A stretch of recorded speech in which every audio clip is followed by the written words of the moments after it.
L'appel des coquelicots, c'est en finir avec les pesticides, et pas dans 10 ans. C'est du sérieux. Oh, tu es dans le pays, là, tu es en Bretagne, c'est incroyable. Ah oui, là je suis en ce moment, c'est à Pleumeur, À Pleumeur, c'est ça. au bistrot. Voilà. Au bar Juste du- au dans bar du l'attente marché. du rassemblement coquelicot de tout à l'heure. Bah ouais, tout à fait. Donc, qu'est-ce que tu dis aux gens d'Arzano? Vas-y. Et de Caperlé, et de Moëlan, et de Riec, et de toute la bande. D'abord, je leur dis bravo, mais vraiment bravo.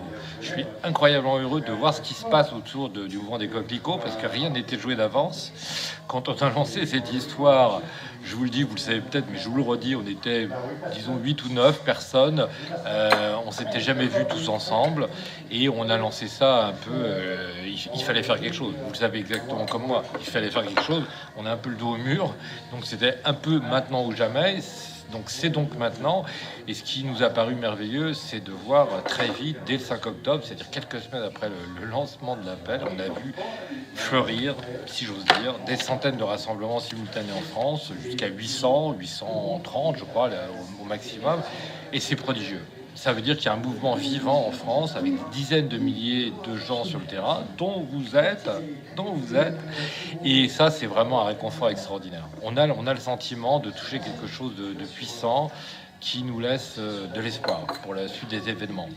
Donc en plus la Bretagne, à laquelle je suis spécialement attaché, je tiens à vous le dire, la Bretagne est vraiment en pointe. Quand on voit la carte, je ne sais pas si vous avez eu l'occasion de regarder la carte des rassemblements, on voit que la Bretagne, c'est vraiment un champ de coquelicots. Il y a des rassemblements absolument partout. Un peu plus sur la côte, quand même. Ok, mais quelqu'un s'est amusé à faire le compte. S'il y avait le même ratio de rassemblement dans les autres régions, on ne serait pas à 830 rassemblements, on serait à 5000.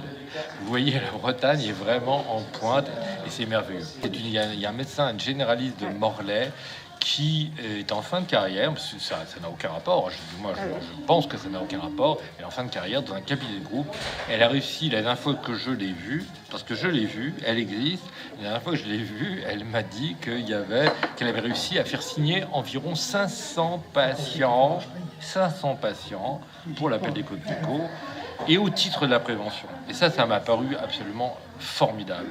Au titre de la prévention, de la santé, c'est le signe, à mon sens, que quelque chose est en train de bouger réellement dans la tête de beaucoup de gens. On peut aujourd'hui parler de prévention par rapport aux pesticides et unir des forces qui paraissaient très très séparées les unes des autres. Je veux dire, cette médecin, cette doctoresse de Morlaix, rien n'indiquait a priori qu'elle allait se transformer en acharnée de la signature. Et peut-être la chose sur laquelle je souhaite insister auprès de vous, c'est vous le savez, mais je ne le dirai jamais assez, on ne le dira jamais assez, il faut faire signer massivement les gens parce que, je vous le rappelle, même si ça paraît cinglé, je vous le rappelle, l'objectif est bel et bien d'arriver à 5 millions de soutiens en octobre 2020. 6 mois après, on assiste à un essoufflement, ou comment tu vois ça? Non, il n'y a pas d'essoufflement du mouvement, il y a enracinement, ce qui est très différent. Dans certains coins, on a vu, par exemple, je vous donne un exemple, en Savoie ou dans les Vosges. J'ai vu quelqu'un là à Lyon il y a quelques jours, dans les Vosges, me disait-il, et bien comme c'est dans ces petits villages, dans des vallées, et ils se rassemblent, donc ils font des espèces de tournantes, ils tournent, ils se rassemblent dans un village, ils rassemblent 5 ou 6 villages dans un. Moi, je suis pas sûr que ce soit une idée absolument géniale. Personnellement, je suis pour que les gens se rassemblent là où ils sont, là où ils habitent. Mais bon, c'est pas à moi d'en juger. C'est vraiment à vous sur le terrain de voir ce qu'il est possible de faire. Non, le mouvement ne s'essouffle pas du tout.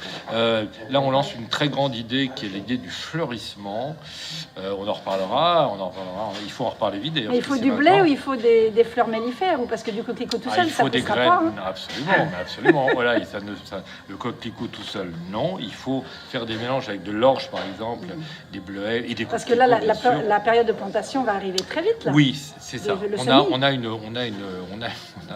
a, j'ose à peine vous le dire, mais il y a une ouverture jusqu'à la fin avril. Au-delà, ce sera très compliqué. Et donc, considérons que l'année 2009, c'est un galop d'essai pour une opération géante de fleurissement en 2020. En tout cas, il se passe des choses, puisque moi que vous voyez là, vous parlez, eh bien, je suis allé à la mairie de Paris il y a quelques jours pour leur proposer de fleurir l'esplanade des Invalides. Il y a d'autres touches avec notamment la mairie de Grenoble, le parc du château de Versailles. Tout ça pour vous dire que on va faire un galop d'essai ensemble, tous ensemble en 2019. En 2020, on va faire un truc absolument géantissime dans toute la France, avec des milliers et des milliers de lieux fleuris en même temps. Voilà. Il y a plein d'autres choses dans les cartons. On va donner un certain nombre d'indications, mais sachez d'ores et déjà, jardinier, toute personne ayant un contact quelconque avec des graines, essayez de récupérer le maximum de graines possibles, de coquelicots, de bleuets, de fleurs sauvages, de tout ce que vous voudrez. En vérité, de tout ce que vous voudrez. Évidemment, ça serait bien qu'il y ait quand même des coquelicots dans le lot, de manière à faire quelque chose ce printemps. Mais ça veut dire quoi? C'est les bords de route? C'est tout ce les que plates-bandes municipales? C'est tout ce que vous voulez. D'accord. Ça peut être, coordonné avec les mairies qui acceptent cela. Les mairies peuvent mettre à disposition un terrain. Ça peut être tout ce que vous voulez. Ça peut être ça veut dire que les... en ville, hors des villes, les parcs, les jardins municipaux, le stade de foot, pourquoi pas. Bon, j'y crois pas trop, pour être franc, mais enfin, on peut toujours rêver. On peut toujours rêver. Bref, tout ce qui vous passe par la tête sera merveilleux. J'en suis absolument convaincu. Il faut faire preuve d'initiative, et là on a 2 mois pour mais même si c'est approximatif, ne vous embêtez pas avec ça. Ce qui est prodigieux, c'est de faire ensemble, de réussir un truc ensemble. Ça nous donnera de la pêche, de l'énergie, des idées sans doute pour l'année 2020. Donc il faut y aller. Là, faut y aller. On en est le 1er mars.